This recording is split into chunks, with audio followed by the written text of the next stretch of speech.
Right, James, it's been literally weeks on this mega journey we've been on since the beginning. I mean, we've only been doing this for what, a month or two, but yeah, we had a few weeks off. We furloughed ourselves. Yeah, I think we treated ourselves to a nice little holiday. We had a bit of a battle with Zoom, and Battle with Zoom and also getting pissed on a Sunday, every Sunday. It's not easy. I mean it's a tough job, but one of us has to do it. Really, I think We, two of us have to do it. so yeah, we've been away for a while, but we're going to try and get back to weekly. But we branded this at the very beginning as a podcast for drinking at home alone during the lockdown. And now we're easing out of lockdown. We probably need to rebrand ourselves to stay relevant and cool and interesting, like we know we are. I like that. Stay relevant and cool. Yeah, That's yeah, the yeah, type of mentality to have. I like it. yeah, definitely. So how is the industry? I know it's a bit of a daft question to ask, but is it picking up since we've been allowed back in the pub? Yeah, it's a very strange time. I think it's a bit. I think anyone that's been to the pub, anyone listening now, will have noticed like big differences in terms of how people are served and how businesses have gone around people getting beer. I think like for me, besides the obvious negatives from if you own or run a pub or a restaurant, obviously less customers equals less money. So a lot of those places are going to struggle short term. Yeah, But I'm a big like I like to be a glass half full kind of guy. Some of the positives that I do see out of it are if it becomes the norm in this country to be able to order drinks on a tap, for example, or table service, stuff like that would be a huge improvement on customer service in this country. Like, I was out in Saltaire last Friday. yeah. We ordered drinks by an app to our table. People might not like that, but there was also an option to get drinks like delivered by people. Like you could order drinks at your table. And I thought like that level of customer service should really be the norm. Like It it's is on the strange. continent, isn't it? Exactly. And it's strange. I mean, there is a protect pubs at all costs kind of the tradition of it, and I do Yeah. get that. And I love a pub as much as anybody else, but I think the two can work hand in hand. And if what comes out of this is that hopefully the majority of businesses survive, but we kind of see that um, move towards a continental system. I think it's well, it's going to suit me. Like personally, like my taste now, I think it's a lot more. It's a lot more accessible. I think there are a lot more couples and families and people sat out than would be usually on a Saturday night. Yeah. Simply because people are able to socially distance and it is a less intimidating environment at times. So I don't know, like I say, it's obviously a super tough time. I don't think anyone can take away from the fact that it's going to be a bit of a bloodbath, especially around October when the furlough scheme ends. I can see a lot of businesses really struggling. Okay. But if businesses can get through it, then I think it could be a super positive time. Well, people like me, I was listening to what you were saying initially. It was a matter of time and all that until all of these independents were shutting down. But then, I mean, round us and sort of around the country, sort of see on social media and stuff, some of these independents have been doing all right, like using it as a positive, bottle shops and stuff like that, artisan beer places. I mean, it's going to be interesting. I mean, we joke about it, but you're like where you live currently is quite affluent, so Oh, you yeah. will see people with disposable incomes and stuff in that type of area, especially bottle shops and takeaway, but they become a luxury.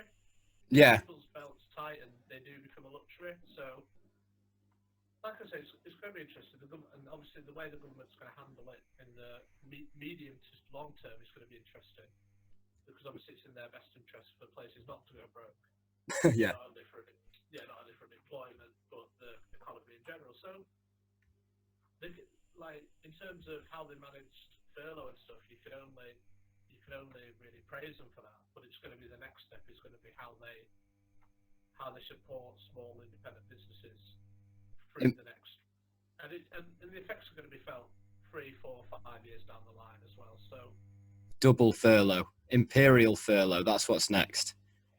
yeah, I like that. Now there's one of those. Right, okay, so the sound's better, but we do have ambulances every so often. That's not us perfecting the soundboard. Yeah, just to let everyone know, we're having a bit of we've been having this is podcast number 7? Number 7, well, number 8 we've recorded. Yeah, so I've recorded the podcast in at least 5 different locations in my flat over the last 7-8 weeks, simply to try and find the best sound. And where I'm sat now at my kitchen table is the best sound, but it's also higher percentages of ambulances. Before we went on air, I did say to Ben, better sound here, much higher emergency services ratio. So if you do, but it's just a gentle reminder to drink responsibly, and also drink and drive responsibly, separately. Drive responsibly, drink responsibly. Here's a question for you that I've thought of. Can you drink a non-alcoholic beer whilst driving? I mean, I always feel a bit like I'm breaking the law. I probably am breaking the law. If say you've got a bottle of water and you're drinking that whilst you're driving. Yeah. You're probably driving without due care and attention. If Yeah. you get pulled over for drinking a non-alcoholic beer. Yeah. It's red rag to a bull, isn't it? But is it illegal? Yeah. It's definitely bending the rules if it's not breaking them. Yeah. I mean, sir, have you been drinking? Yes. Have you been... Am I stepping out of the car, sir? Yes. Yes. Oh, it's a Beck's Blue. No, he's all right. He's all right. He's weird. He's got no mates, but yeah, he's all right. I mean, give us a shout if you'd like us to review Beck's Blue at any point. We've got to have some non-alcoholic episodes. We've got to. We've just got to. My liver is screaming at me now. Yeah. Too young for this.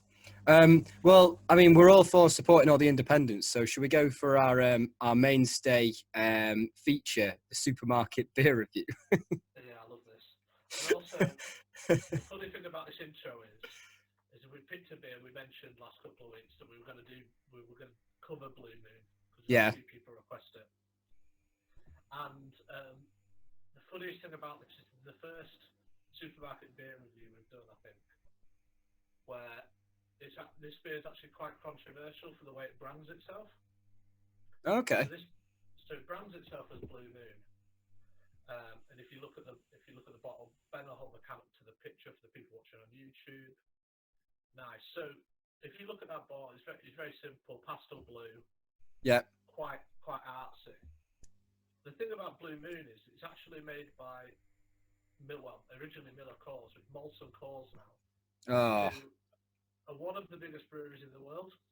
Yeah. So if you drink a pint of Carlin or a pint of Coors or Blue Moon, they're all owned by Molson Coors.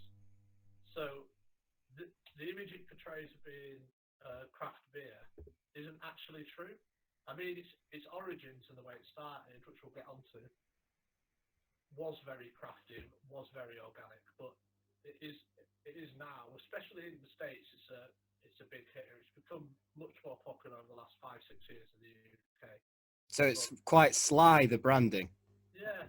You could say that they've maintained that crafty status. It's interesting for me because I'm quite biased with it, because we'll get on to, so the Rockies, you've probably seen me wear a couple of like Rockies jerseys, Colorado Rockies jerseys when we do the podcast. This beer was actually made, the Rockies were formed in the mid-90s, and when they opened Coors Field, they were there's a place called the Sandlot Brewery there, which is one of the top places on my bucket list to go to. And they were the first place to ever have first baseball field in the MLB to have a brewery on site. And this beer was one of the first beers they ever made, 1995. And it was Belly Stein Wit, it was called. And it's kind of a play on, the head brewer there was a big fan of like Belgian wheat beers and German wheat beers.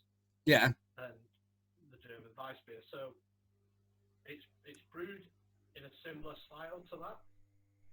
So when we spoke before about Francis Canner and beautiful beer.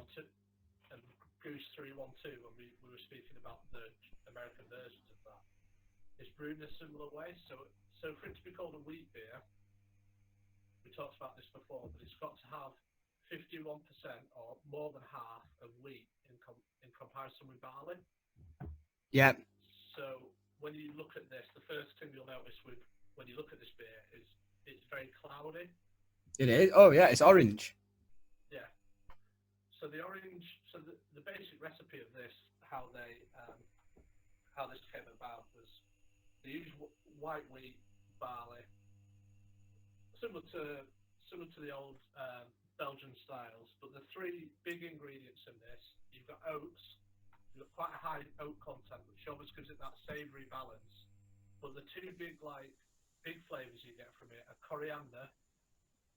So you know how we talked about what? What? Yeah, so almost like star anise, almost like anise and like Macy flavour that we got from the wheat beers, the German ones that we tried. Instead of that, this is a big orange and coriander beer. So the overriding taste of this beer is sweetness, really, in comparison with a traditional wheat beer, which is a little bit more citrusy. Yeah. So in terms of aroma, if you give this a smell now, in terms of aroma, you'll get that classic yeasty flavour, like we were talking about before with the wheat beers. Smells nice and orangey as well. Yes, and so instead of that citrusy, the lemon and limey traditional European smell, you get a big orange hit with this beer. So it's super, super heavy orange. Well, I've never. I mean, that might sound like I'm sort of feigning bewilderment whenever James says that beers have got coriander in and stuff. I've never tried this beer. I've abstained my whole life because I saw it on tap at Wetherspoons in Manchester, Blue Moon, and thought that it was like a Man City special. You know, like obviously there's Trooper for Iron Maiden, isn't it? So. Well, I did a bit of research to that because you mentioned that, and I was a bit unsure why it was called that. And it was originally called Bellyside Whip. Yeah. And they changed the name to Blue Moon, and I never knew why. But the story is that they called it Blue Moon because when somebody tried it at the brewery, they said, one of the brewers said, a beer like this comes around once in a blue moon. I mean, the name stuck forever. So, in terms of taste and stuff, I'm gonna have my first ever sip. Live reaction, which is what I like. Oh, that is. I'll tell you what, right? Because every fibre of my being probably didn't want to like it before. That is. I've been given, free rein to say what I want. That is absolutely lovely. I'm a big fan. I think for people listening to us and either just getting into beer on, maybe not even being beer fans and just here for us chatting rubbish later on. I think this personally is one of the beers that I will always. This has been like a mainstay of mine over the last 7-8 years to have on bars that I've worked at. And I think it's a super accessible beer for people that don't like beer as well. Yeah, it's very, very flavoursome. It takes away from the beer flavour. It's sweet. Sweet and yeasty, and I think you can definitely enjoy it despite it's not, for example, when we talk about beers that we've tried over the last few weeks, we talk about punk IPA. It's not that big hoppy flavour that's just classically beer. Yeah. Landlord the first week, and that's big on hops, but then a big bitter afternoon. It's none of that. It is actually sweet and less offensive to the palate. Less offensive as well than, if you want a jug of Pimm's in the pub, but you don't want people to take the piss out of you. Serving suggestion for this is, slice of orange in there. I mean, that was my bad. I should have mentioned that, but Blue Moon o'clock. I mean, I'm not. It's strange actually. I love this beer, and if I was serving it at a bar that I worked at or a restaurant, I 100% would go with the orange as the serving suggestion. Yeah. Simply because one, Instagram pictures, two, people expect it now if you're drinking Blue Moon. Yeah. And with the reason being that the inventor of the initial brewer said that he brought out the flavour of orange or coriander.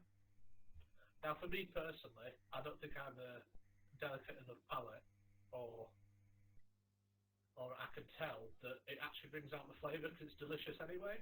Yeah. But it is cool and it is a good selling point. So, can I ask you something? Just us, just nobody else needs to know, right? So you're talking about like how delicate your palate is. Could you tell me honestly that you can taste coriander in this beer? I think you've got to, when you know it's there, you can tell. You've also got to remember that there's a huge orange peel balance in this. So yeah. So you've got to think about the things that stop it being sickly sweet. Yeah. Oh, I see. So it maybe balances it rather than. Yeah. So it's the idea of balance rather than flavour. But you know how we talked about the Macy almost spice, almost like cinnamony vibe in some of the traditional wit beers that we try. Christmas market candle type scenario. Yeah, it's the equivalent of that. So instead of, because wheat gives you such a building block, to say framework, but building block words, you can go a bit more mental with the flavours. Yeah. Like, you will find, for me personally, I find that quite a lot of wheat beers are much more multi-layered in terms of flavour. You will get sweetness, you will get sourness, you will get bitterness, you will get spice. And I think it's the spice that makes it interesting. Like, I mean, this is, again, we were talking about like gateway beers. I'm hoping that this segment's quite a lot about getting people into beer and trying. Let's just say, when you're talking about gateways, we're not saying a gateway to spice. If anybody's like listening to this in the car and tuned out, don't smoke spice. Yeah, I mean, and if you want to see some people on spice, then well, town centre. We'll delve into that later on.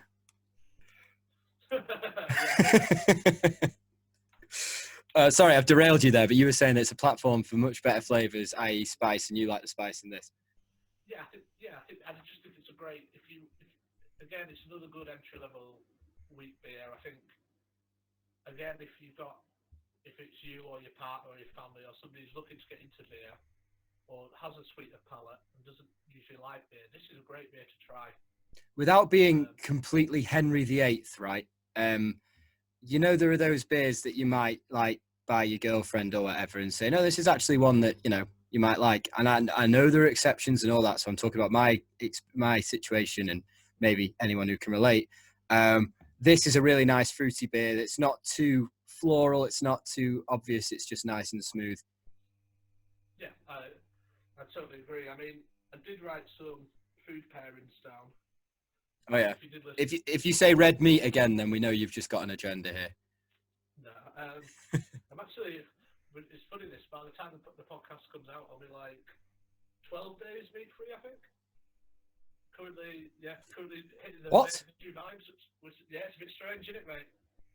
It's absolutely incomprehensible. What are you on about? I know, it's mad, isn't it? What's got you into this? The lacrosse season's around the corner, my friend. Okay. Just need to have a bit of a think about. It was beers or meat, and. Oh, okay. Yeah. You got to give up one. It was a tough decision, to be fair. Yeah, but I mean, like, you know, beers are always there for you. Meat can be a bit iffy sometimes. And I'm telling myself that it's not going to last. So. Yeah, there are a lot of vegan footballers. Like, they're preaching, saying that it's the healthiest they've ever been. Yeah. Are you aiming for like a Schwarzenegger type figure? Because he's a bit vegan, isn't he? I mean, you can aim high, can't you? Yeah, definitely. Well, I mean, like, even if you aim a bit lower, silverback gorillas are vegan. They don't eat meat or animal products, as far as I'm aware. They're not. That's no. A good fact. Well, I'm guessing, but yeah, I mean, they're pretty hench, aren't they? In fact, if you think about all the world's biggest animals, most of them land animals. So if if I put a pepperoni pizza in front of a silverback gorilla, it wouldn't eat it. I don't know. That Cadbury's advert has actually thrown my opinion. Like, I thought I knew, but then, you know, you don't know. He can't be endorsing a product he's never eaten. So if they eat chocolate, I mean, it's not a far cry to say they'll eat That pepper. Cadbury's advert, was it actually Phil Collins under the... I don't know. I hope not, because I thought it was a real gorilla. Maybe if he gave it the pizza, he'd pull the pepperoni off. But then, you know, how dexterous are their hands? Because they've come so far, but not, you know? It's the opposable thumbs, isn't it? Which they do have. So, I mean, that's a good test, because I wanted to test the non-alcoholic beer and driving, but, like, I think we should test this instead. This is a proper scientific experiment. Yeah. What was her name? Jane Goodall. She went out with went to the jungle with the chimpanzees. She didn't go out with them. She went out with them. I tell you what, I'll bring the pepperoni pizza, and you can bring the silverback gorilla. All right, well, we'll go out in Doncaster and we'll easily done. Boom. So just for food pairings, I did just put a quick couple of things down. Yeah. There's a Thai restaurant near us that matches one of their pad thais with that sounds nice. Moon. Yeah, and I've just written down like lightly spiced seafood, and again curries. We talked about curries before. Yep. I think wheat beers, especially if you go a little bit more mellow on the curry side, I think there's some great balance to be had there. Balti and Blue Moon. Little Balti and Blue Moon, you know. Yeah. Why is it that no curry places ever sell wheat beer and they all sell Tiger and Cobra? I think that will change. I mean, you just have to see how pubs and bars have evolved over the last 10, 15 years. I think curry places and restaurants will start to evolve as people expect more. Have you noticed how everywhere's always had an Indian restaurant, and then Indian restaurants have become old hats, so now everywhere has, like, you know, Bengali, Nepalese, Sri Lankan. It's not good enough anymore to have an Indian. I think people want authenticity, don't they? So if a family or a group of friends or whoever's running the place and they're from Sri Lanka, yeah, don't make generic Indian food or South Asian food. Make like unique traditional food from where you're from, and I kind of like that when I go out. Yeah, definitely. I mean, it's like anything. Anyone with passion's better than someone without. Just a shout out to a couple of places actually that if you are looking for curry and crafty stuff. Yeah. Prashad near Bradford in Drigleton is like the leader of this for me. Kind of the preemptor to the next place I'm going to say, but their beer and curry matching is fantastic. That's all vegetarian. And the same with Blunderbuss as well. They're in Leeds. Oh, I've heard good things. Yeah, their beer pairings and beer selection and food is absolutely outstanding. And super ace people as well. So not that we're getting paid for that advert, but no. If you are in the north of England and you do fancy a curry and see what we're talking about in terms of that pairing. And if anybody fancies a really delicious curry and some extreme weight loss, definitely check out Balti Kitchen in Macclesfield. I mean, I'm not promising anything below or above what it delivers every single time. So yeah, check it out. Those guys, legends. I like that. Is it bring your own beer? No, it's not. This is what the place I was actually thinking of. It's like the most sterile, horrible, disinfectant-y lager, but their beer pairings are perfect because it really readies you for what you're about to eat. I like that though. I mean, maybe if there's disinfectant in the beer, they hope that it might counteract all of the MRSA in the curry. Yeah, I love that. I'm spitballing here. We should have probably had this conversation off air, but if people are interested in, if we can find somewhere that will let us bring our own beer in, yeah, curry house, I'd love to do a curry night with some beer pairings. Can you imagine if we just turned up with like a case of 6 different beers, and we're just like, This is going to match the jalfrezi. This is going to match the. Hiya, can we have sharing portions of all of these curries, please? Yeah. In fact, go to Revs, get one of those shot cubes, and then just, mate, do you mind bringing out 12 of one of everything? Yeah, top shelf, left to right. Can I just say, by the way, the Baltic Kitchen, fantastic place, legends in there. Just couldn't think of another place to make a joke about. Ooh, that was just a cold hard regret. That wasn't it? Cold hard regret. Well, it's just that I really like them in there, and I do get, you know, I promise that's what the food is like, but they're really nice people, and I know they're listening as well. So right, should we get on to scoring? Let's actually get on to scoring, because this, correct me if I'm wrong, but we've brought in this new scoring system, and I think this is going to be the first time we've ever done it to explain what it actually sounds like or how it goes. So just to remind everyone, we take the scores for sessionability, affordability, attainability, branding, and taste, and then we add up all those scores, and everything's out of 10.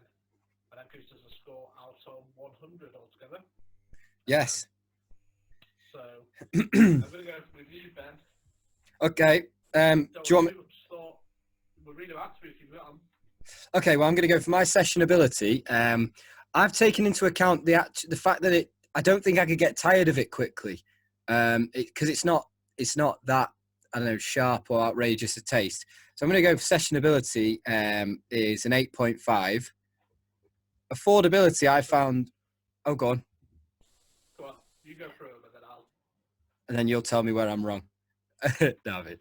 Affordability, I thought this was pretty reasonable. I think it was £2.50 for a bottle, so like, you know, less than some of your craft cans. So again, I'm gonna go 8.5. It's like, in fact, no, yeah, I'm gonna go 9, because I don't think it gets much better than that price, because you do tend to sacrifice a nice beer for anything less. As of attainability, I'll stop waffling. Now, I've had so many troubles buying beers because of the well-documented supermarkets that I live near. But thankfully, in Macclesfield, I was just driving through, thought I'll nip into Sainsbury's. Oh, ye of little faith, we've rubbished Sainsbury's a few times on this, but they've actually, yeah, they've come through for me a few times. I would say attainability, if you live in the Cheshire area, is a solid 8. Just a quick one on that. Yes. I was at work over the weekend, and obviously just shortening Sainsbury's to Sainos. And there's a guy in the bar on the weekend calling Sainsbury's Insanos, which I enjoyed quite a lot. Oh, that's good. That is good.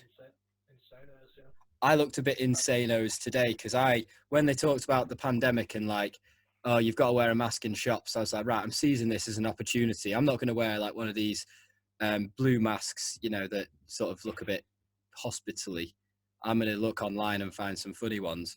And there's an Etsy site where they do ones that make you look like the Tiger King, like Tiger Wood. No, actually, that's not a good one. That's just another tiger. I can't think of any other celebrities. Anyway, the mask that I went for, I thought was like, you know, your classic Donald Trump gurney pout thing. You know, nice. But well, it is nice until your face is wider than they anticipate. You know, the one size fits most, and so it looks like because it stretches so far across my face. I mean, I've made kids look really, really frightened because it is the same skin tone as mine. Just, and for those who aren't watching the YouTube, you didn't get to see me do a very odd face. But yeah, so attainability, I give it an 8 from Insanos, as it will henceforth be known. Branding, I'm going to give it, controversially, a 0 for branding, because of the links to Manchester City, which have stopped me drinking this for so long. I don't think that's unfair, to be honest. Fair enough. And also, I mean, if you've told us the story and it's like somebody said, oh, this beer comes around once in a blue moon, and they all went, oh, and then that story doesn't really do it for me. It doesn't make up for the Manchester City alignment. So 0 for branding. And taste? Taste is, I'm going to say, because I'm going to, rather than say how it is, I'm going to say, I don't think we're going to taste a better beer than this from a supermarket. So I think this is a 9.5, because 10 doesn't really exist, does it? No. I think you've scored it fair. Do you? Yeah, I mean, I'm going to differ, obviously, but that's the joy of beer, isn't it? Yeah. So for me, sessionability, this is a dangerous beer. This is a beer that I've seen many people, shout out Levi Cole, who have done some serious damage to themselves. It's 5.5%. Starting to feel that, to be fair. Yeah, it's pretty loose. I'm going to give it a 7 though, because like you say, taste-wise, it is delicious. It is moreish. It is very moreish. Affordability, if you get this on the 4 for £6 deal at Asda, it's great. I think it's a good product for what it is. It is mass produced, but again, I'm going to go 8. Yeah. Attainability. Now, this beer's pretty much everywhere. Yeah. Like Sainsbury's have it. I know Tesco carry it. I know. I think Morrison's carried it. I think at least at one point, all 4 of the big hitters have carried it at any point. Co-op carry it. Like, it's hard to find the supermarket beer that we're going to review on here that's going to be as available as this. So it's going to be a 9 for me for that. Nice. Now the branding, I'm going to give it a similarly low score, but not for the reasons that you gave. Is this like when you show you're working at school and you get it right for the wrong reasons? Well, exactly. I think it's as long as you get the right answer, right? So for branding, for me, I do like how it looks, and it is a classic look. And I think the glassware and the adverts and the bottles and the cans all look pretty decent. But for me, what doesn't sit well with me is it is a mass-produced product. Yeah. So, but would I do the same if I was making Blue Moon? Absolutely. So I'm just going to give it a 5 for branding. You want to give it a 0 and a 10 at the same time because they've done the wrong thing, but they've exactly. for the right thing for themselves. And taste for me, I'm not going to rate it as high as you, but I do think it's delicious. It is a beer that I'll go back to and order if I need it. I'm going to say an 8 for taste. I think part of my high taste score is that I'm just so excited to be drinking it. I've never had it before, and it's pretty cool. That though, I just think it's super accessible as well. You know, so it's. They serve it in Wetherspoons, don't they? Yeah, as well. So never spoons actually. Let's just say that. But I mean, in terms of it being everywhere. 72 total. 72 out of 100. Is it? Has that got into first place? I would like to. I think so. I think there were some 70s. It's Club Trop like 73 or something. Yeah, it's got into second place. That's fair. That's fair. In between Club Tropicana and Taylor's Landlord. Where it belongs. Which isn't a bad place to be. No. I think that's fair. I think we are. Do you think? Obviously, with the scoring system that we've done, with everything equally weighted, beers that do well for us are going to be independent brew beers. Yeah. That have had some success in supermarkets. Yeah. Just by the nature of the scoring system. So don't take too much of our scoring system. It's just our opinions. Although we've gone wrong and right as well. Yeah, if you are outraged by anything on the show, definitely get involved. Even if get in touch with us because we could do with the traffic. Quite honestly, even if you hate it, like we always say, get in touch, let us know, and we'll probably retweet you. Yeah, just send us hate. I regret saying that, but well, love is the closest thing to hate. You know, when somebody hates something. I mean, it's a classic, isn't it? You know, when like the biggest homophobe in the world comes out, and then turns out he has a boyfriend. Like, oh, saw that coming. So maybe we could turn haters into lovers in this show. Make beer not war. To be honest, James, this being 5.5% is catching up with me. So should we move on to a new feature that's been suggested by one of the listeners? Yes, let's do it. It won't surprise anybody to know who's been keeping up with this that James Yates has come up with this as a particular feature. the jargon buster element to the show. Now, I've been hearing things that I have no idea what they mean, and then I've been repeating them where I think it's appropriate. And so I did a bit of Googling this afternoon to, find out what something that I've been saying and like not knowing what it is. It's the double IPA. Now, James, you did describe a little bit what a double IPA is on this show when I completely put you on the spot, if you remember correctly. Yeah. So this type of double, triple, quadruple is kind of like an interesting. It's an interesting balance between how beers are actually made and how they're marketed. So, Yeah. So obviously with an IPA, the story of an Indian Pale Ale is that beers were originally made with a high hop content. So if beers were travelling, they were kept for longer, the beer would keep and not go off. So the hops would ensure that the beer didn't go bad. So a very traditional way of making beer, popular centuries ago, and then has started to become a lot more popular recently. With the show, is our aim to take this to India? Is India like the mecca of IPAs? I don't think that's the. I mean, the mecca for IPAs now is the East Coast of America. Okay. If you're offering me, probably go to the East Coast of America and drink beer, or India and drink beer. Unless we're going for the cricket, then. Or we could do. Let's just aim for both. Yeah, America's a bit shit for the cricket, but we'll be sponsored by then. So we could just do both, yeah. I like that, do both. So, in terms of a double IPA, there's kind of a wife's tale, or how it's marketed. Yeah. Is that the first person to make a double IPA accidentally used too much of the malt in the mash in what you used to make the beer. Yeah. Instead of throwing that away, he or she just increased the hop content to match it. So now that this beer has loads and loads of malt, all of that malts provide for the fermentable sugars. That's how you make the alcohol. So it's boozier. So a double IPA will tend to have double the number of hops in it and be more boozy. Not necessarily double the booze, but more boozy. Yeah, I was thinking it was like a double spin on a washing machine, like it's been made once and then they make it again to make it even. But no, that makes more sense. Well, this is where it comes into marketing. This is where I was going to say is that now the common theme is that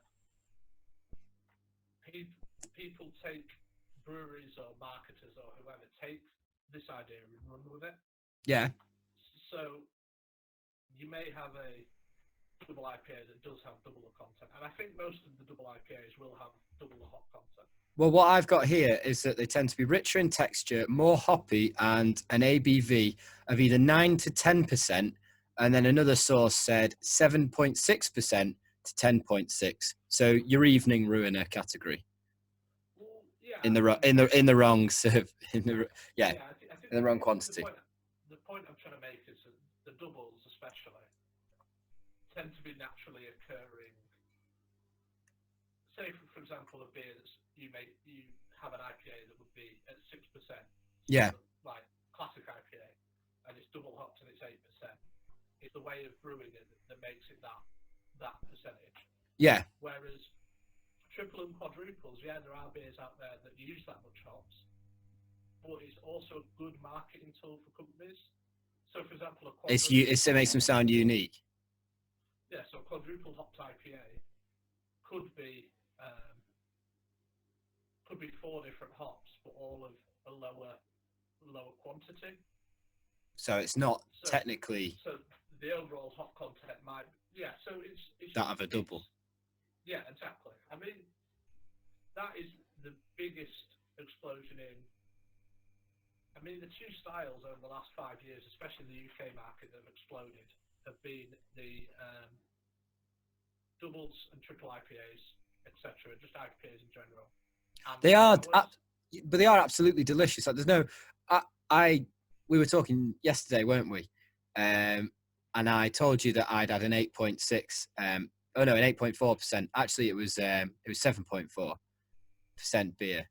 Now that's the best beer I've ever tasted. It was by Drop Project. I don't actually know what the name of it was. mainly because of the fact I drank 2 pints of it. But Oh yeah, just a quick aside to this.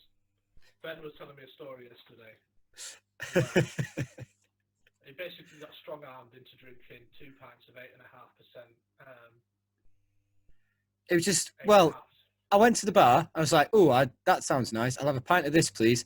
No. You don't want this. You want this one. I was like, you look at the price. You do the usual. Look at the price. Look at the percent. And, the percent wasn't even on there.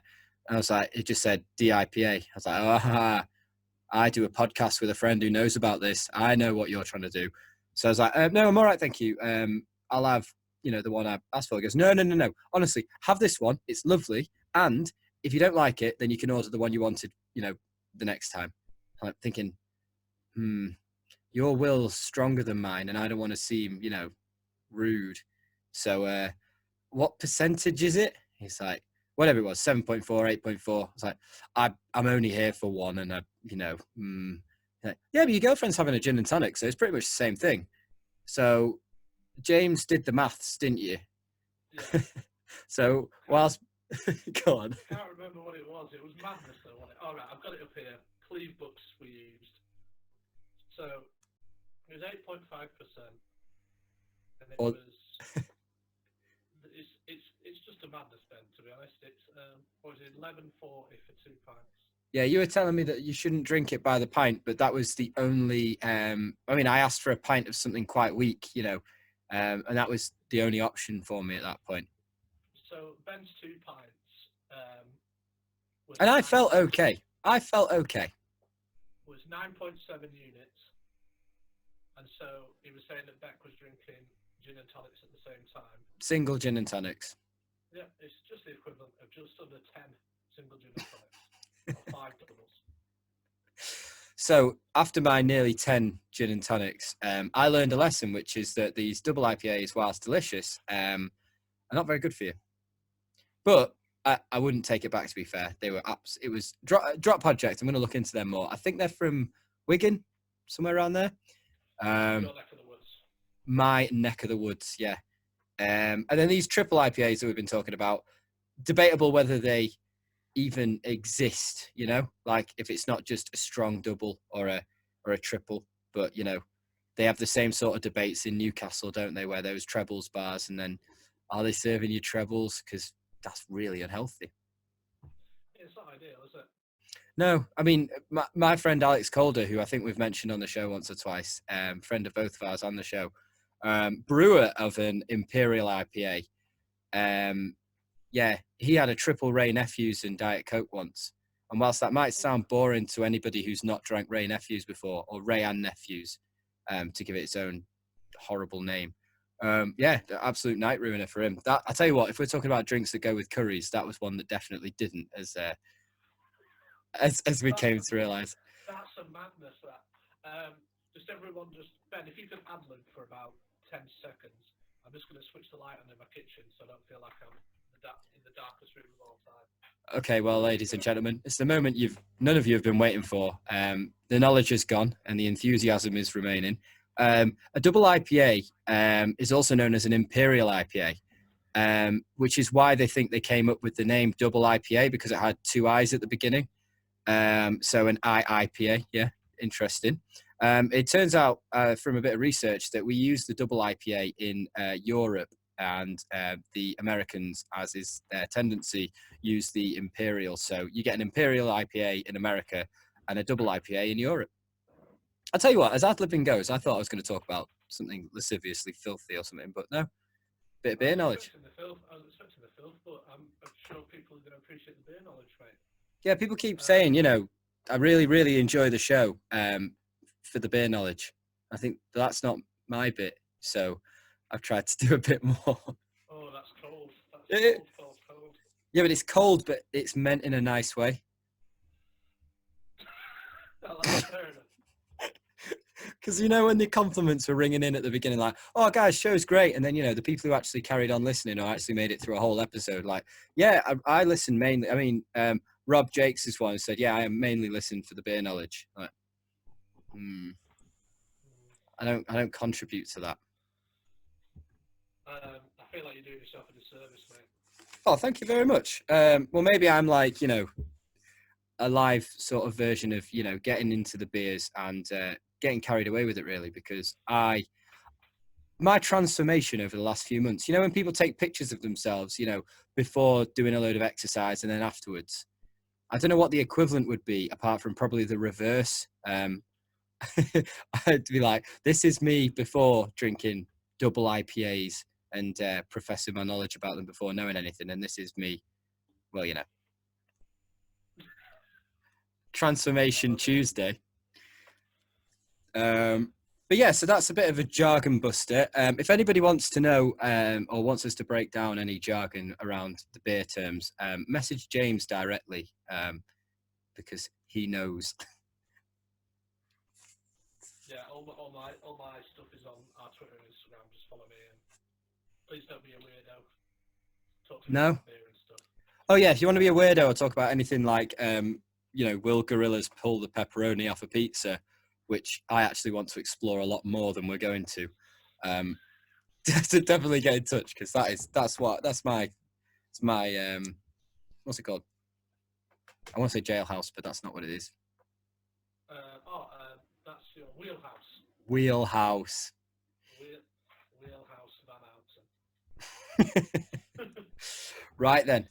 So the top three, we do it every week. And this week we're going to do shit towns. This was not a decision that was taken lightly. It's something that we've wanted to discuss. Recently, they produced some unofficial, official BuzzFeed level statistics for this one. And we thought, with it being topical, we'd weigh in a bit and say for what reasons we think they are, but equally condemning them to be shit towns. So, James, what's your number three, your least of your three shit towns? Right, so I've been thinking about this for a while. Oh, as have we all.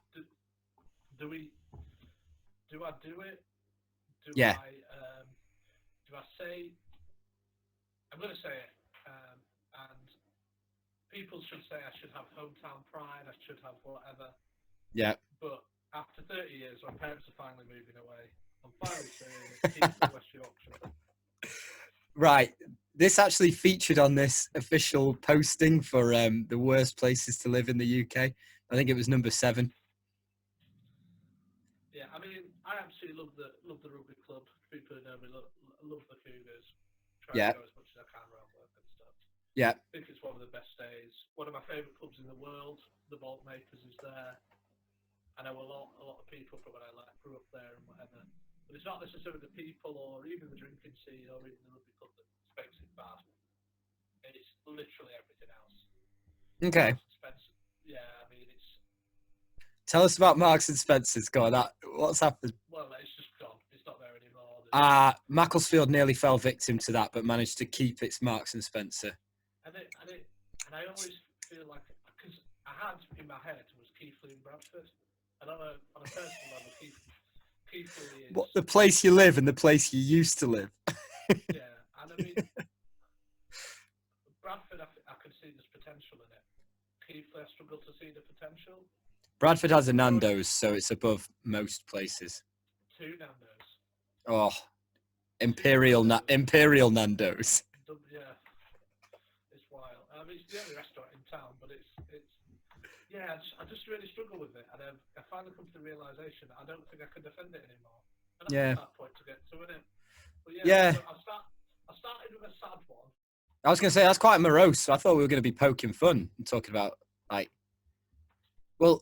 The other two are more upbeat. So I'll let you go with one, and then see what Okay. Okay. Well, I've had a couple. So when I was younger, we went away with our mates, and we were like 17, and you get I was going to say bundled up in the back of the van, but that's not what I meant.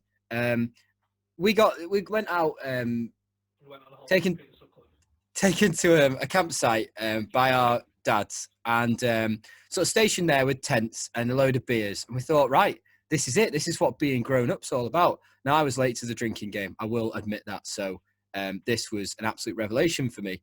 And so we were like, right, should we go to the pub? And everybody thought, no. But, much like being at Nando's, you don't want to be the one who's the softest, and it will be obvious in this situation. So we all thought no, said yes.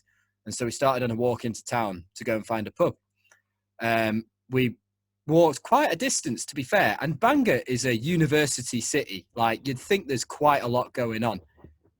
We didn't know this at the time about it being a uni city. But anyway, wandered a couple of miles and we managed to find a petrol station. And we're like, all right, well, we're pretty hungry and we're probably not going to find a pub to eat. So we'll just go and buy some sandwiches. They had no sandwiches and no beers. So we walked back to the campsite, you know, not defeated, but, you know, just got stuck into the beers that we were given. Probably, you know, 0.05%. And we thought we were hard as nails. So then, for one reason or another, we got inclined to do a half marathon. And we couldn't do the half marathon we wanted to do. So we did the Bangor half marathon instead. And I've been training minimally. Is this the same weekend or years later? Oh, sorry. Years later. It's not, yeah. Okay. Stuck into the veers of a 17-year-old then. Right. Morning, boys. We running 13 miles. No, so yeah, Beck and I, a few years later, went to go and run a half marathon. And afterwards, you know, it's all good. Like, you've finished it. The worst part of the day is definitely over. It's misery. Hats off to anyone who ever has done an actual marathon, because at no point after finishing did I think, fancy doing that again, you know. Turn around and run to the start, yeah. Yeah, exactly. Just, I mean, yeah. But then it's really, I think they should rename the half marathon to something else. Because it's just, instead of recognizing what you've just done, it's recognizing what you didn't do. Do you think? Well, it's like a glass half full thing, though, isn't it? Are you a half full marathon or a half empty marathon? A marathon half full. Yeah. All right. Okay. I like that. So anyway, we went to this and we did the half marathon, and then I was thinking, right, you know what? I fancy getting stuck into the beers and having a pizza or a curry. And unfortunately, none of the pubs were open or any good. Food wasn't being served. So, I mean, it can't happen twice in, you know, such a large time span and it be a coincidence. I'm not having it. So we went to Asda because it was the only supermarket nearby. And, you know, I thought my stars had aligned because I found a Vindaloo curry pizza. And I was like, sure, you know, it'll be spicy, but, you know, it's like, it's supermarket curry spicy. It's not going to blow my head off. Like the absolute dream.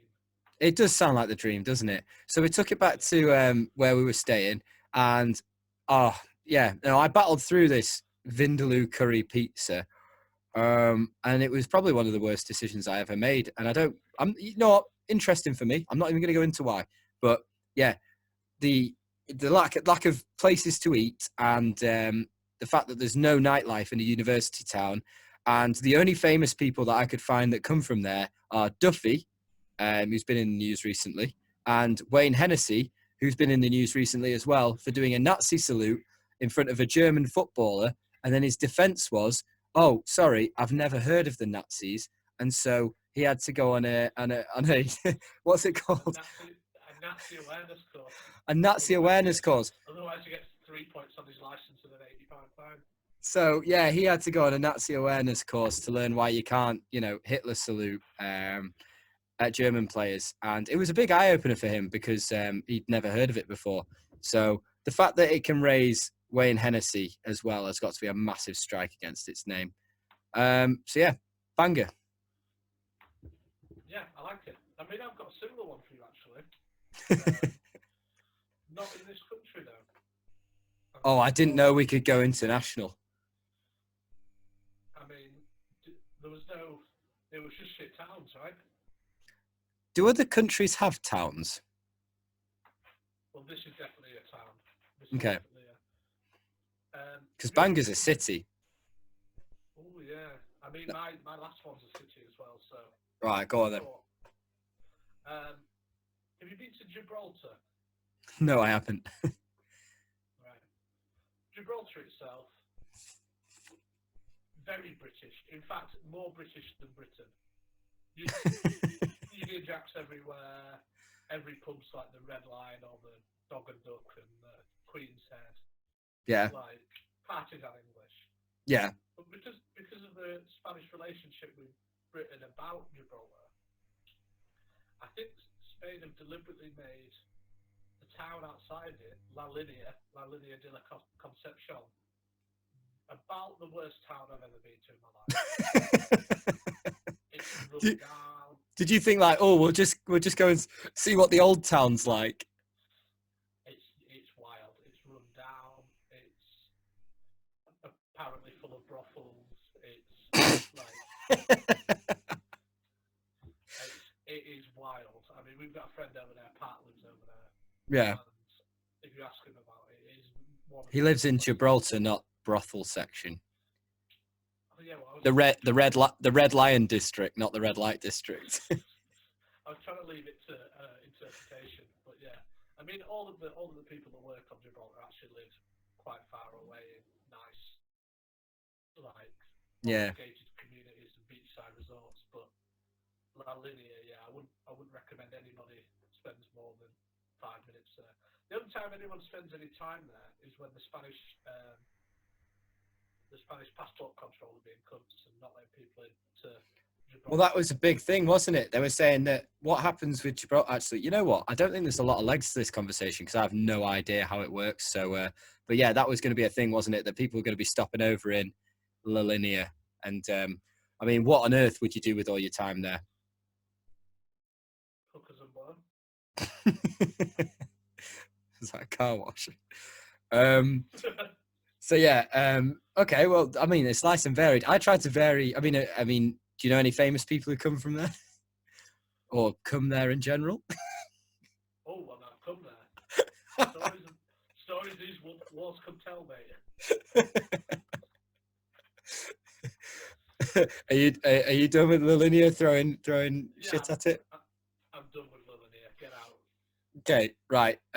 I've tried to vary all mine because it would be easy to pick like northern towns and just absolutely slate them, but I've gone for a northern town. I've gone for the biggest northern town actually as it goes. Doncaster, I think, is the biggest northern town as it by definition, because it doesn't have a cathedral, and I think it's an absolute fucking shithole. I'm not going to hold back on this one because I'd feel bad if anybody there considered themselves to be a nice place. But for, travel reasons, I ended up meeting a few mates, and I was there an hour before their taxi was able to pick them up. So I thought, I'll make the best of this. I'm going to have a wander around Doncaster. This was a few years ago, by the way, before they got the cotton market or whatever it's called. And yeah, I thought I'll have a stroll. And when I went into my first 3 pubs to see what they were like, and they all had disco balls and, like a selection of sandwiches as if I'd walked into somebody's party, I was like, it's probably not a good vibe, this. And I did find a pub with some live music on, but it wasn't great. I was like, excuse me, fellow human being, sounding, like the worst kind of person. I said, excuse me, I don't suppose you could tell me where might be good for a drink round here? And he said, nowhere, mate, you're in Donny. I'm like, oh, okay, yeah, no, fair enough. It's got a maritime climate, which means there's no extremes, which, I mean, yeah, like, that's a given in fucking Doncaster, isn't it? It's famous for its distribution centres, i.e. carting things out of there, which, lucky for them. Famous people who come from there, Brian Blessed, Tony Christie, Kevin Keegan and Louis Tomlinson. Now, say what you want about that collection of people. That is a good night out. The wild collection of people. I.e. not in Doncaster. And I think the best part of the whole place is when you're waiting for a train on your, inevitable exit if you can't get to one of the distribution centres first. They have this free-for-all, all-you-can-eat, which is busy every hour of the day. And you're a fan of people watching. Yeah. Well, this is where you see if a gorilla would actually pull the pepperoni off a pizza because you can test it live. Carrying the gorilla in a crop top and trap stamp. Fuck me, man. I didn't realise actually until I'd had a few blue moons that I'm really not a fan of Doncaster. Been out there a few times, and actually we went there the other month before whilst we could, and it had improved quite a lot. But because of the mental scarring that I'd received from being there a few times before. Dreaders place. Dreaders.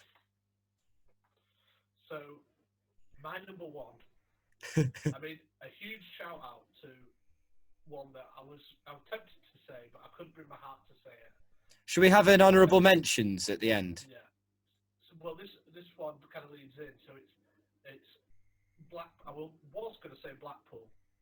Okay. It's so horrendous that it's good. The sights, some of the stuff you see on nights out there, like we go quite a lot, and we're going to have like our friendships group, like end of season awards dinner and stuff. And it is so bad it's good. But I've decided not to say that. I'm going to say one that's quite controversial, I think. London.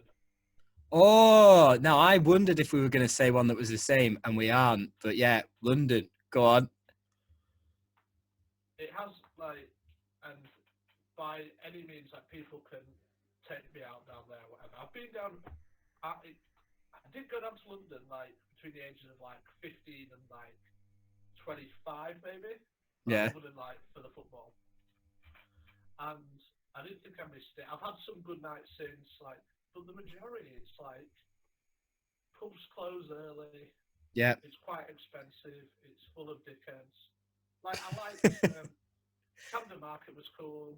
Yes. Parts of Soho that we went for the football. If you go with the football as a group of you, and you've got like the inside track, like meeting up with like supporters group, whatever, it's good. But you could go anywhere and have a good time with your football mates, couldn't you? Like some like-minded individuals. You go to Blackpool or even, dare I say it, Doncaster. I think it's massively overrated as a like. I would stack the Northern Quarter in Manchester against any part of London for affordability and fun and being able to book a hotel for 30 quid and not 150. Yeah, when you're getting the same thing, like the same beer or the same hotel or the same amount of fun for ridiculously more money. But also, if we're out in Leeds or we hit Sheffield or hit Manchester or wherever we go, like there is a level of like there is some snobbishness from bartenders, but there isn't anything like there is when I've been in London when it's like there's a bit of soul, a bit of authenticity. You're also a medium-sized fish in a medium-sized pond, whereas in London you're a minnow in an ocean of people not giving a fuck because they're going to make money anyway. It's a strange one. I mean, people probably slate me for that, but I'm sticking with it. London. So shit towns, London. Your number one shit town. My number one, this actually came top of the recent poll, but this is one that I actually went to. And now this is expectation versus reality territory, because when you hear about somewhere, in Cambridgeshire, you think, ooh, hello. And we were going away for work for a few nighds. So I was like, ooh, I've never been to Cambridgeshire before, but I've heard it's nice. They call the football team the Posh. And I was like, Peterborough's got to be the one, hasn't it? I'm going to go over there and it's going to be great. It's going to be amazing. I love this because I'll get here as well and it's a shithole.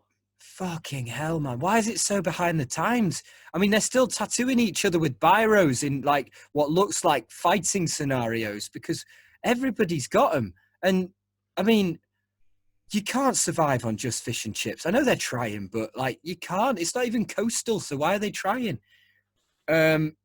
I looked at it and I looked at notable people and somebody who has the key to the city. I was looking at it on Wikipedia and it was Tommy Robinson. And I was like, no way. In 2020, there's no way Tommy Robinson. Anyway. As in like Stephen Yarnold, the same Tommy Robinson. No, unfortunately, I misread it and it said Tommy Robson. But you know what? Shouldn't that be? Oh, right. Shouldn't that be, enough? Because I thought that was true. That I So I think that's got to be a strike against Peterborough. That I could vaguely believe that they've not got a Premier League football team anywhere nearby, which is a big deal. There's no reason to go there. And the only notable person, so like, Bangor had Duffy and Wayne Hennessy. Doncaster had an illustrious list of famous people from there. Peterborough, the only person I could find that would actually, sort of ring true with a few people or that anybody would know is Aston from JLS. And his parents hated Peterborough so much they named him after somewhere outside of Birmingham. So, you know, From JLS. I like that. Aston Marigold. Look him up. He's pretty famous, mate. But Peterborough, I think, yeah, for the expectation versus reality, he's got a couple of Weatherspoons. So if it didn't come with such a reputation in my own head, I might have been a bit more lenient towards it. And also, I left my phone in the strip club there, and they told me I didn't. But yeah, anyway, yeah, that's Peterborough. How are the dancers? I have no idea. I love that. So denial. No. We actually went to some stand-up comedy recently on Friday, outdoors in Chester. Chester, top tier place to go for everything. It's a great city. It's got the races. It's got great bars, great feel. Looks old, but lots of young professionals there. Couldn't recommend it. Anyway, Alexander's in Chester's doing an outdoor comedy event, and one of the comedians. Well, we sat on the second row because you don't want to be on the front row, and yeah, one of the comedians, nobody turned up in the front row, so we were the front row, the new look front row. And he was like, "Hey, have you ever been to a strip club?"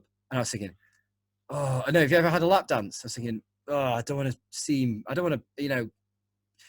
him to ask more questions." And I didn't know if I had or not, so I was like, "Yeah," and it went away. Everything was fine. And then Bet went, "What?"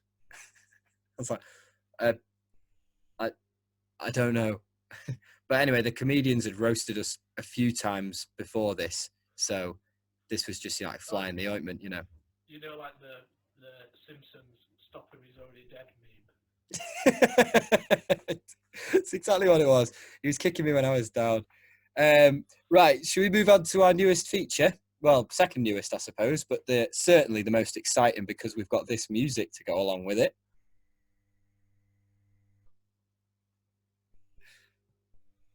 So, James, what are we doing for our lager shouting today?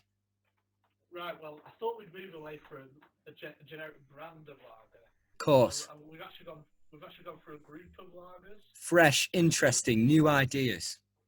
So this is a much maligned group of lagers, but spoiler alert, one of my personal favourites, and that is the Stubby. Yes. Show up to the camera. Well, we've got different ones because we live near different supermarkets. So mine is, I just wanted to kind of talk about this just because mine's a brasserie. Brasserie, quality brewers. And that is where prostitutes work, isn't it? Yeah. Yeah. It's brewed in La Lydia, I think.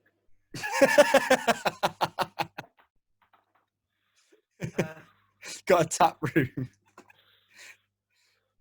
So it's a 250 milliliter bottle. Yeah. 4%.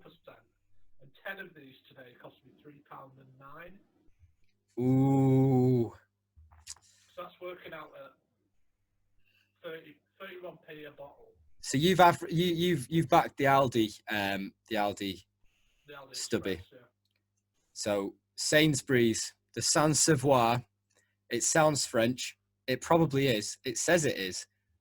It comes in at £3.25 for 12. Wow, love it. What percentage? 4% as well, mate. It's the same beer, isn't it? Let's be honest. Well, I went on the Sainsbury's website, actually. Interesting you say that. And I wanted to get a bit more information about it so we could do like a top trumps type segment on this. And it said, brewed in France. And then extra information, comes in a small green bottle. Like, right. It's probably not going to be enough for the podcast, that. I mean, likewise, yours is pretty nondescript. This says it was brewed in France for Sainsbury's supermarket. Brewed for Aldi stores in Ireland. Right, so yours is brewed in Ireland, mine's brewed in France. I think yours is an imposter, to be fair, mate. I don't mind it, though. I think, like, I'm not really going to talk too much about taste for this. I'm going to talk about, one, unbelievable value. They taste the same. Yeah. Yeah. Two, they taste exactly how you expect a cheap lager to taste. Yeah. I think they're unbelievable to take to parties. Well, you feel like Andre the Giant, or people think you look taller when you drink them? I mean, if you can get past the the social shame of it, which obviously I don't care, but like if you can get past not bringing a brand name lager to a Right, so you happen to find yourself at the same party as like Megan Fox, and you would not care at all when you're wandering up to her with a Sans Savoir or a Brassiere Blanc. right. We say this, but say I've had like what one party a week for my adult life. That makes me at like 700 parties, maybe 800 parties. Okay. Exactly zero of them are doing with Megan Fox. So Yeah. I don't need to really worry about Megan Fox being at my parties, do I? So theoretically, though, but also like maybe that's because you're drinking Stubbies. Maybe that's what it is. Like if Megan Fox is here, I'm probably going to break out the Dom Perignon. Probably, yeah. Like, oh, well, we've been looking for an excuse here. At least try, yeah. So yeah, I just think the unbelievable value. I think if you were to give me an option to have 1 million of these or 1 million Fosters, it's not even close. I think it's a way better product than Fosters. I think it's a better beer than Carlsberg. What on earth kind of scenario is that? Excuse me, mate. I've got 1 million Fosters here or 1 million Brassiere Blanc. No, right. Well, let me just let you know that the Fosters is actually worth more. And you're like, no, mate. Just in here. No. So you're gonna have like a Kendrick Lamar swimming pool, but full of Brassiere Blanc. How sick would it be if you just ran a little bottle shop in the middle of like London town, and the only thing you sold was like cold ones of these, just a pound of beer in the middle of London? You'd make a fortune. Yeah, Marlboro Reds and them. Cowboy Killers. And maybe like late night you could roll out like a little kebab stand. Do you remember the Tesco's beers, the beer specials that we used to be so fond of, and then they discontinued? They were premium lager.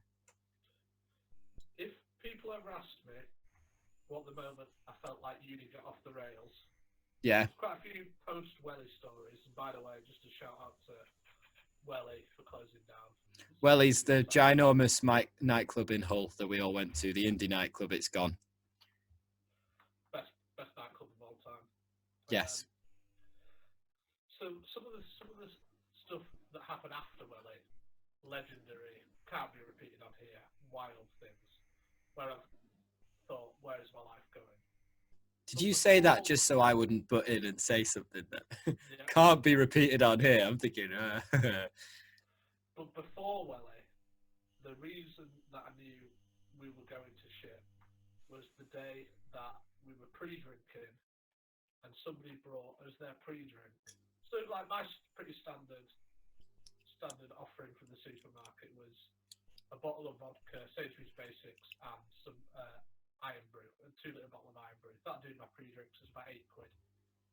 Somebody started to bring a deck of, what were the beer special? Beer special. And a bottle of vodka, and the beer special was the mixer. What? And I knew, yes, I know. And that's when I knew that everything wasn't okay. Well, right, that person must have absolutely been from Doncaster. There's no two ways about it. Or Peterborough. No, Peterborough, they're not even operating. They're not even going to the supermarkets. I'm not like that's not fair to say. Yeah, well, I mean, I can't really argue with that. But so these beers, lager shouted, is all about the good and the bad and the ugly. So should we just judge Stubbies as a collective? Because no matter where you go, they'll go wherever you will go. They'll be there. So they're all the same, probably brewed in the same place in, what's it called? La Linea. La Linea. They're all brewed in La Linea. They all taste the same, all the same percentage, all the same bottles. What we're saying, good, bad, ugly. Should we go 3, 2, 1 and then say it? 3, 2, 1. Good. Good. Yeah.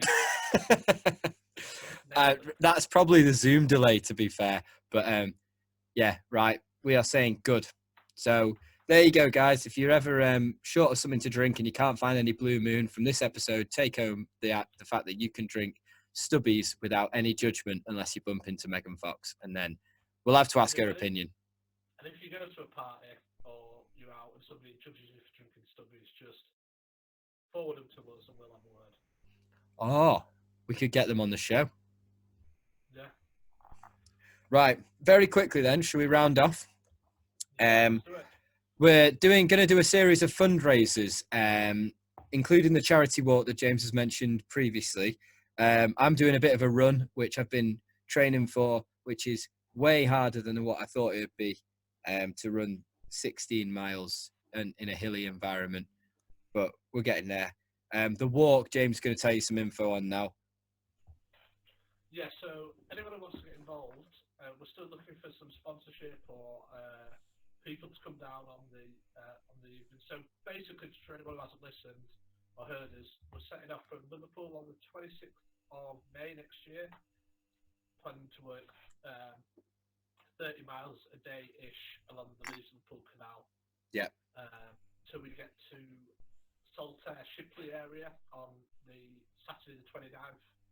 We're planning on having a big fundraiser that evening, and then the plan is to walk the last 12 and a half miles from Saltaire to Leeds together as a big group about 1 o'clock on Sunday afternoon, which is a bank holiday Sunday. It's going to be awesome. The weather's going to be good. I mean, because May is always the best month of the year, as this July showers is proving.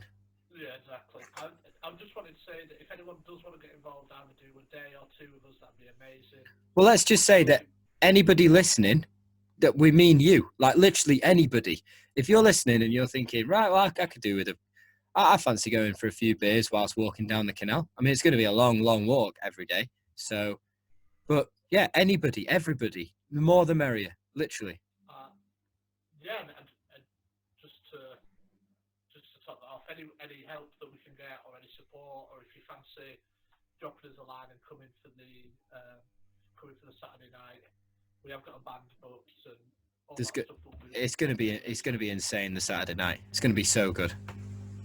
So yeah, if you do want to get involved, please let us know. Just to say we're raising money for Hexham Hospital. Is that right? Yeah, it is. Yeah. Where Ben's granddad was looked after, and mine's for my charity of choice is going to be the Leeds Heart Centre for LGI. So it's just where our man was looked after and where I've been looked after when I had a bit of a heart scare. So it's a charity quite close to our hearts and just something we wanted to do for a while. I mean, you definitely didn't intend that pun, but you did it. I don't know what pun I did, so I'm just going to say, yes, I did intend that. Is it a charity quite close to our hearts? Oh, yeah. I didn't intend it, but I'm sticking with it. I like it. It was a heartfelt pun, wasn't it? Put a stop to that. Anyway. You know, we try and round off and we just end up rambling. Yeah, but ramble all the time. But yeah, no. So we're going to be. The aim of this was for 2, 3, maybe 4 things. I can't remember. The list might get longer. But we wanted to do it because we enjoy it. Also to try out just seeing if we could actually do this sort of thing, and if we can actually, raise some money for decent causes, then it just everybody wins. So, although thank you very much for listening to every episode that we've made. If anybody listens, it's just an absolute bonus. We love it. And if we can, like I say, if you can get involved with us and help us raise some money for these good causes, we'd be very, very, very appreciative. Cool. I think that's your lot. I think we should call it a wrap. Right, mate? Thank you very much. Until next time. And if Zoom deletes this recording, then we are never, ever using them ever again. Right. Love you all. Thanks very much, everyone at home. See ya. Bye.